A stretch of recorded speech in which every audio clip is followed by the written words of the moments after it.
Bonjour et bienvenue pour ce nouvel épisode des actualités de la Squad DevOps. Vous commencez à avoir l'habitude, je suis Cédric Moulard et CTO de Scient. Aujourd'hui, nous allons parler d'actualité, mais pas que. Nous allons d'abord commencer par parler d'observabilité. Lors du dernier épisode de la Squad DevOps, Dimitri est venu présenter L'iStep, qui est un outil qui facilite l'observabilité, et il a parlé de 3 éléments. Il a parlé des logs, des métriques et des traces. Je voudrais revenir en détail sur ces 3 éléments pour que ce soit accessible au plus grand nombre. Tout d'abord, nous allons parler des logs. Qu'est-ce qu'un log ? C'est un élément de texte qu'on va retrouver dans une base de données ou qu'on va retrouver dans un fichier texte et qui contient des informations relatives à la vie de l'application et à les événements que l'application a été capable de gérer. Par exemple, nous allons retrouver dans un log une information du type tel utilisateur s'est logué à 14h25. Généralement, quand on développe une application, on cherche à formater ces logs de manière à ce qu'ils soient exploitables le plus possible derrière dans un traitement qui est automatisé. Dans les logs, on va évidemment ne pas retrouver d'informations sensibles. Il n'est normalement pas prévu d'y retrouver des informations comme des noms ou des prénoms, ou des mots de passe ou des identifiants. On va retrouver des informations générales qui permettent ensuite de débugger l'application. Donc on peut retrouver plusieurs types de niveaux de log. On va retrouver généralement les erreurs. Donc l'application a planté et on vient conserver une information sur le type de plantage de l'application. Par exemple, l'identifiant 1, 2, 3, 4 n'existe pas en base de données, par exemple. Ensuite, on va retrouver de l'information qui est une information qui est relative au cycle de vie de l'application et qu'on est censé avoir pour pouvoir comprendre un petit peu ce qui s'est passé. Voilà, donc généralement c'est de l'information qui est relativement sommaire et qui nous permet de savoir qui s'est logué à l'application, à quel moment, quel type de transaction a été faite et ainsi de suite. Et ensuite on a souvent, peut-être de temps en temps, un dernier niveau d'information qui est la trace ou le debug, et là qui va être utilisé pour débugger l'application ou avoir beaucoup plus d'informations mais qui ne sont pas utiles ou souhaitées en tout cas dans une application qui est déployée en production. Donc, pour que ces informations soient exploitables, il faut qu'elles soient globalement bien formatées et qu'il y ait un format qui soit identique ou au moins qu'on ait une trame identique d'une application à une autre.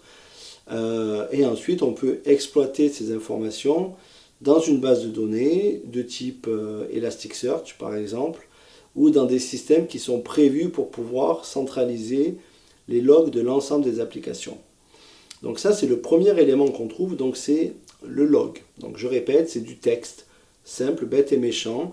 Quand on rentre un peu dans la technique, généralement la bonne pratique aujourd'hui, c'est de les exporter au format JSON pour pouvoir derrière avoir des traitements automatisés. Mais à la base, c'est des logs dans lesquels on va retrouver peut-être un numéro de thread, peut-être la date, l'heure, minute, seconde de l'événement et des informations relatives à l'événement. Donc ça, c'est le premier élément, c'est les logs. Deuxième élément, c'est les métriques. Alors là, on n'est plus du tout dans du texte, on est dans de la valeur numérique. Et c'est des informations qui sont relatives à la survenance d'un événement et le nombre d'événements, par exemple, qui est survenu. Je donne un exemple, on peut avoir un métrique qui correspond au nombre de requêtes qui ont été gérées par l'application lors des 5 dernières minutes, par exemple, ou lors de la dernière heure.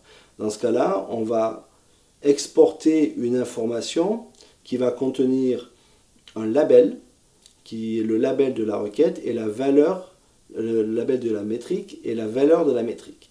Donc là, on est vraiment dans de la valeur numérique, où on va pouvoir avoir une visibilité sur ce qui se passe dans l'application en termes de charge, notamment.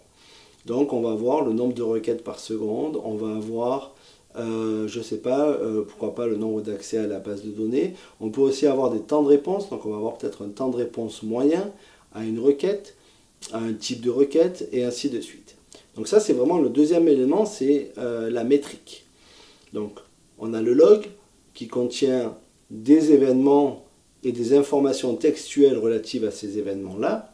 Et ensuite, on a les métriques qui contiennent des données numériques relatives à un certain type d'événement. Une requête par seconde, par exemple. Et enfin, on a un dernier élément d'observabilité qui est la trace, qui est moins connue, moins facile à mettre en œuvre et moins exploitée. Et donc, qu'est-ce qu'une trace? En fait, c'est globalement, quand une requête est traitée par une application, par où elle passe et combien de temps ça a mis à chaque étage ou à chaque process qui a été mis en œuvre pour pouvoir traiter la requête dans sa globalité. Quand on fait du microservice, c'est-à-dire qu'on n'a pas qu'une seule application, mais qu'on a plein de petites applications qui doivent discuter ensemble, dans ce cas-là, on peut récupérer des traces qui vont nous permettre de savoir où est passée la requête d'une application à une autre. Par exemple, elle est passée par le service A pendant 32 millisecondes, puis ensuite est allée au service B qui a répondu en 42 millisecondes, qui a fait appel au service C qui a répondu en 3 millisecondes. Et donc ça permet d'avoir une visibilité sur l'organisation de votre système et de la pertinence de ces microservices déjà, et surtout du temps que ça a mis pour traverser l'ensemble des microservices ou l'ensemble de l'application, parce qu'on peut avoir aussi des traces au sein d'une seule application. Par exemple, quand on a une application qui va se connecter à une base de données, donc qui va récupérer une requête, qui va peut-être extraire des éléments de la requête et se connecter à une base de données, on peut très bien avoir des traces qui nous disent la réception de la requête a pris 22 millisecondes, ensuite on est allé dans un endroit du code qui va récupérer des éléments de la requête pour les transformer dans un autre et ça a pris 25 millisecondes. Ensuite, on a fait une requête à la base de données, ça a pris 44 millisecondes et l'ensemble a pris, 250 millisecondes. Voilà, donc ça c'est les trois éléments qu'on retrouve quand on fait de l'observabilité, c'est des logs, éléments textuels, des métriques, donc valeurs numériques, et ensuite des traces, c'est le chemin par lequel est passée la requête dans l'ensemble de notre système. Et ensuite, l'objectif de l'observabilité, ça va être finalement d'arriver à corréler ces trois événements pour savoir, par exemple, quand on a une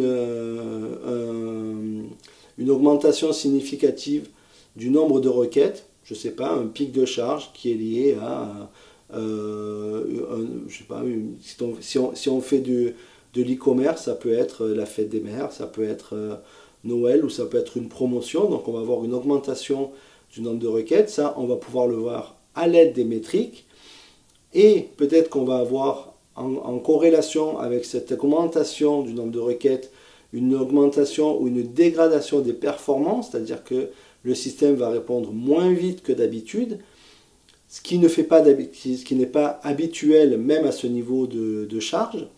Et ensuite, on va aller chercher dans les logs et dans les traces ce qui s'est passé à ce moment-là, c'est-à-dire est-ce qu'on a quelque chose, une information particulière dans les logs qui nous permet de comprendre pourquoi on a cette dégradation des performances. Et les traces vont nous permettre de savoir où sont passées les requêtes et si on a eu des goulots d'étranglement ou si on a eu des morceaux de code qui ont répondu moins bien que d'habitude. Voilà, donc c'était juste pour résumer un petit peu tous les éléments qui sont manipulés quand on fait de l'observabilité. Je vous conseille de réécouter ce qu'a dit Dimitri dans le dernier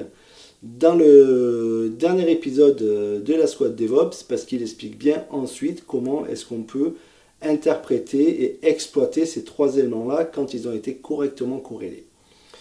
Voilà pour la première partie. La deuxième partie est très très rapide. C'est juste une petite actu, moi, qui me fait plaisir.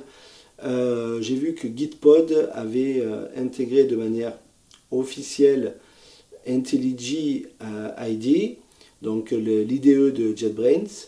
Même si c'est encore en bêta, je trouve que c'est sur le bon chemin parce que jusqu'à présent, Gitpod utilisait VS Code soit en version browser, donc dans le navigateur, soit en version applicative, je ne peux pas dire ça, mais en version desktop, voilà, j'ai compris. Et maintenant on a aussi JetBrains. Ça fonctionnait avant parce que moi c'est ce que j'utilise.